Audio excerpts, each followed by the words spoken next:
have your citrus at room temperature for at least an hour. First of all, we just roll them. Just give them a little bit of pressure, just to roll it along on your countertop. And then the Moroccan way is just to cut them into quarters. Just cut it into quarters like that. So we're doing lemons. So we'll start with a tablespoon of salt at the bottom of the jar. That's that. Then we'll put in our lemon and give it a little bit of a push down. A wooden spoon is a good idea. Each time you add it, just put a little tiny pinch of salt just to cover it and just give that little bit of push. So in, salt. You can use your fist. I like to use my fist. I find that's the best pounder going. There we go. You can add some seasonings as you go, but just remember what seasoning that you add, that will affect the end result. So the simpler you leave it is really the best, because then it gives you a lot of options at what you can put it on with. But I'm just putting a little pinch of caraway through there because I find caraway is lovely with lemon. You can put cumin, that's really nice with lemon as well. And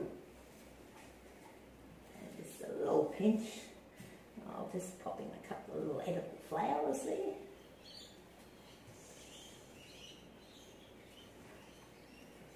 So we just keep going until it gets to the top, and it will produce its own liquid. There's no need to certainly to add any liquid. As you can see, that salt sucked out that liquid, and of course it has its own juice in there that's coming out as well. And just make sure that it's like anything that like a fermentable that we do that always has to be submerged. That's exactly the same. You can just leave it as is. I like to add some of the leaves off the tree. It gives it a nice aromatic. It comes out that lovely flavour. Not that you eat the leaves, but it's just nice, and it does keep it nice and submerged as well.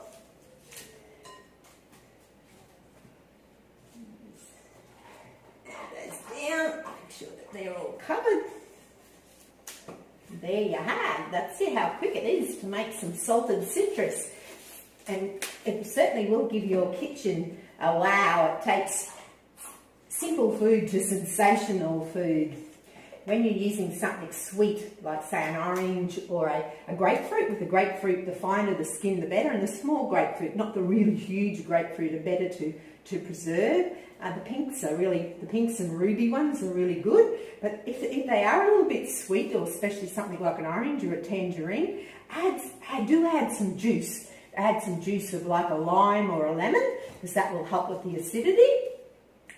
Lemons and limes are really the best ones in your kitchen, so that's a good start. Lemon is really a good start to start with, to start like so that it gets you onto the track of preserved citrus. And you'll find like in the Moroccans, you know, we can borrow from them how you put it to your couscous.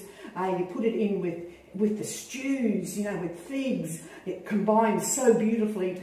Salted lemon or a salted lime and another salty fruit, those olives, when you put those, it's just a marriage made in heaven. You can make a paste and you can spread it on your pumpkin and roast it with the salted preserved lemon or lime and just your paste of your olive, and oh, that is just beautiful. It's the skin that we use the most, so that's why it's important to use like an organic citrus, because the chemicals do hide underneath the peel. So that's what we end up mainly using, is that skin. But in saying that, I love to just get this when it's finished like that and blitz it, and it makes it into a paste. And that's what I use in a lot of my cooking. It's beautiful. I add it to like millets and quinoa, and as I said, couscous.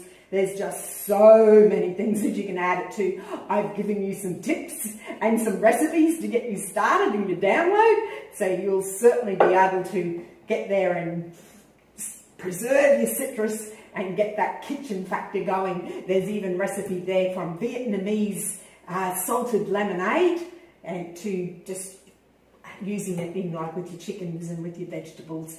You can use citrus going a little bit further. You can actually make it into pickles.